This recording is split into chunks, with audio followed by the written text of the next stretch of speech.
எங்கள் நாத்தனார் மாலை போட்டிருக்கிறது எல்லாருக்கும் தெரியும். அவங்க வீட்டில் எனக்கு பூஜையா, அதனால டிஃபன் ஐட்டம் நம்ம தான் கொடுக்கணும்னு சொல்லியிருந்தாங்க. அதுக்கு 100 வடை கேட்டிருந்தாங்க. இப்போ அந்த வடையை நம்ம தான் ரெடி பண்ண போகிறோம். வீட்டில் 1-2 பேருக்கு செஞ்சுருப்போம், ஆனால் 100 வடை செய்ய போகிறோம். எப்படின்னு பார்த்துடலாமா? வாங்க.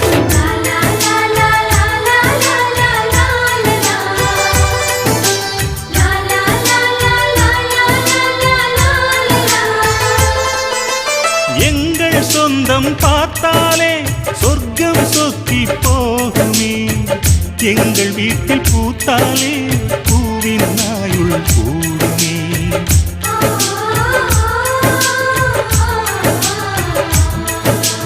இரண்டு கண்கள் என்றாலும் பார்வை என்றும் ஒன்றுதான், உருவத்திலே தனித்தனிதான், உள்ளம் என்றும் ஒன்றுதான். ஒரு சேவல்தான் நடை காத்தது, இந்த அதிசயம் பாருங்கள், கண்ணனை வாழ்த்துங்கள்.